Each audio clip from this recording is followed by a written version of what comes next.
నమస్తే. నేను మీ నాగబాబుని. ఒక సగటు భారతీయుడిని, ఒక హిందువుని. అదేంటి మీరంతా నాస్తికుడు అనుకుంటున్న నాగబాబు హిందువుని అంటున్నాడని అనుకుంటున్నారా? ఆదిశంకరుల అద్వైతం, రమణుల ఆత్మజ్ఞానం, వీళ్ళిద్దరూ చెప్పిన నిరాకార స్వరూపమైనటువంటి ఆ పరమాత్మను నమ్ముతాను. హిందువు అనేది ఒక నమ్మకమో ఒక మతమో కాదు, ఇది ధర్మం, మన జీవన విధానం. అవివేకుల్ని అజ్ఞానుల్ని ఎడ్యుకేట్ చేసేలా చెప్పాలంటే ఇది ఒక జియోగ్రాఫికల్ ఐడెంటిటీ కూడా. ఆసేతు హిమాచలం నుంచి హిందూ మహాసాగరం వరకు ఈ పుణ్యభూమిలో పుట్టిన ప్రతి ఒక్కడూ హిందువే. ఈ దేశంలో ఈ ధర్మంలో చార్వాకులు కూడా చోటుంది కాబట్టి నేను నికార్సైన హిందువుని. నా ధర్మాన్ని గౌరవిస్తూ ఇతరులను కించపరచకుండా బతుకుతున్న ఒక ప్రౌడ్ సనాతన హిందువుని. అందుకే నాకు ఎమ్మెల్సీగా కౌన్సిల్లో మాట్లాడే అవకాశం రాగానే హిందూ మతం కోసం పాటుపడే అర్చకుల చాలీ చాలని జీతబత్యాల గురించి మాట్లాడాను. మరి వైసీపీ నాయకుల సంగతి ఏంటంటారు? రండి చూద్దాం.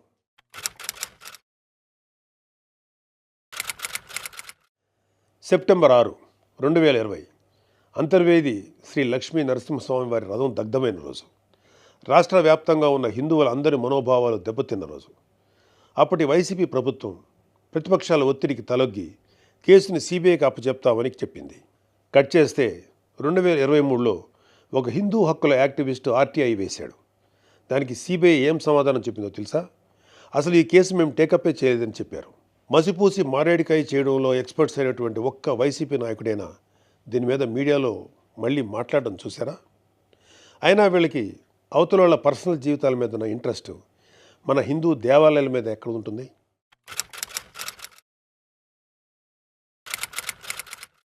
డిసెంబరు 2020 రామతీర్థం రాముడు మనకు ఒక దైవం. మహావిష్ణువు అవతారం మాత్రమే కాదు, అంతకు మించి. ఈ దేశం తాలూకు ఆస్తిత్వం రామకథలో ఉంది. ఒక మనిషి ధార్మికంగా ఎలా బ్రతకాలో రామాయణం చెప్తుంది. రామాయణంలో మారీచుడు చెప్తాడు, రామో విగ్రహవాన్ ధర్మ సాధు సత్య పరాక్రమ అని.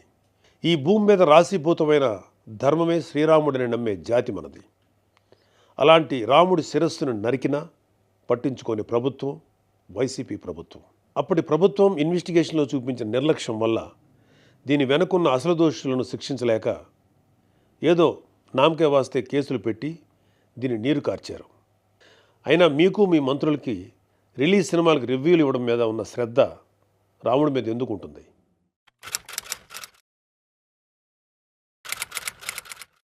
జనవరి 22, 2024 అయోధ్య రామమందిరం ఇనాగ్రేషన్ కొన్ని దశాబ్దాల సుదీర్ఘ న్యాయ పోరాటం తర్వాత, కొన్ని వందల మంది బలిదానాల తర్వాత హిందువులు కలల కన్నా రామమందిరం కల సాకారమైంది. దేశమంతా ఒక పండగలాగా దీన్ని సెలబ్రేట్ చేసుకున్నారు. మన రాష్ట్రం నుంచి పవన్ కళ్యాణ్ గారు, చంద్రబాబు నాయుడు గారు కూడా వెళ్ళి అందులో పాలు పంచుకున్నారు. కానీ ఈరోజు హిందువుల మీద ఎక్కడ లేని ప్రేమ వలకపోస్తున్న వైసీపీ నాయకుడు గారు కనీసం ఫార్మాలిటీకైనా ఒక ట్వీట్ కానీ ఒక వీడియో బయట కానీ పెట్టారా? పోనీ మీ స్టాండ్ ఏంటో ఓపెన్గా ప్రజలకు చెప్పే దమ్ము అయినా మీకుందా? మీకు వ్యతిరేకించే ధైర్యం లేదు. అలా అని అభినందించే సంస్కారం అంతకంటే లేదు. వెరసి మీ మనసులో హిందువుల మీద కుళ్ళు కుతంత్రాలు తప్ప ఇంకేమీ లేవు. టీటీడీ భక్తులకి భగవంతుడిని దూరం చేసిన వైసీపీ పూట గడవని పేదవాడి దగ్గర నుంచి వజ్రాల కిరీటాలు చేయించే కోటీశ్వర్ల వరకు అందరి కోరిక ఒకటే, ఆ కలియుగ దైవమైన వెంకటేశ్వర స్వామివారి దర్శనం ఏడాదికి ఒకసారైనా చేసుకోవాలని. ఒక సామాన్య భక్తుడు నెల నెలా డబ్బులు కూడబెట్టుకుని మరి ఆయన చూడడానికి కొండ మీదకి వెళ్తాడు. అలాంటి కొండ మీద అకామిడేషన్ ఛార్జీలు మీరు ఒక్కసారి ఎలా పెంచుతారు?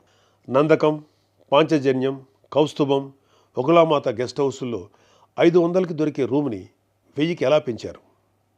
నారాయణగిరి గెస్ట్ హౌస్లో 1700 రూపాయలు చేశారు. ఇది సామాన్యుణ్ణి భగవంతుడికి దూరం చేసే ప్రయత్నం కదా? నువ్వు ఎవరిని, అదే ఏం మాఫియాని సంతోషపెట్టడానికి ఇది చేసావో అర్థం కానంత అమాయకులు అనుకుంటున్నావా ప్రజలు? దర్శనాలు సేవలు అయితే ఇంకా దారుణం. ఏదో కాయగూరల బేరం ఆడినట్టు 10,000 చేయి, దీన్ని 5,000 చేయంటూ ఎంత నిర్లక్ష్యంగా మీ సుబ్బారెడ్డి బోర్డు మీటింగ్లో మాట్లాడాడో మొత్తం రాష్ట్రం అంతా చూసింది. అంత చులకన మీకు హిందువులంటే. ఇకపోతే తిరుమల మీద నువ్వు చేసిన దోపిడీ అంతా ఇంతా కాదు. ఒకే ఒక ఉదాహరణ చెప్పాలంటే టీటీడీ కామన్ గుడ్ ఫండ్కి ఇచ్చే కాంట్రిబ్యూషన్ 2.5 కోట్లు ఉండేది. దీన్ని సెప్టెంబర్ 2021లో 50 కోట్లకు ఒక్కసారిగా పెంచేశాం. అసలు ఇక్కడే కాదు, ఎక్కడ కొండ కనపడినా గుండు కొట్టేయాలనుకోవడమేగా మన అలవాటు.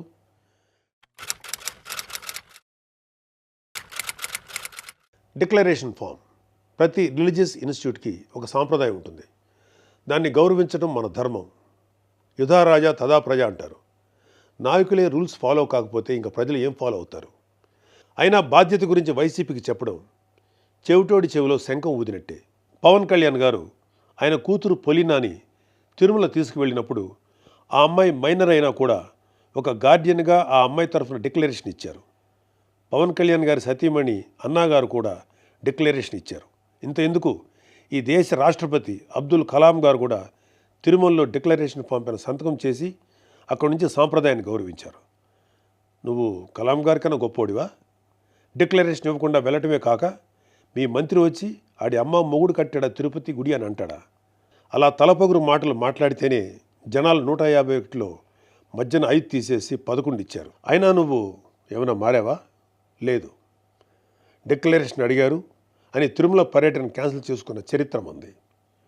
అయినా సెక్యులర్ ప్లేస్కి రిలీజియస్ ప్లేస్కి తేడా తెలియని నిన్ను ఎడ్యుకేట్ చేయటం మా వల్ల కాదు. ఇక ఫైనల్గా మన కల్తీ నెయ్యి వ్యవహారం గురించి చెప్పాలి. పాపం ఈరోజు డోస్ ఎక్కువైనట్లుంది. రేపు మాట్లాడుకుందాం. Stay tune.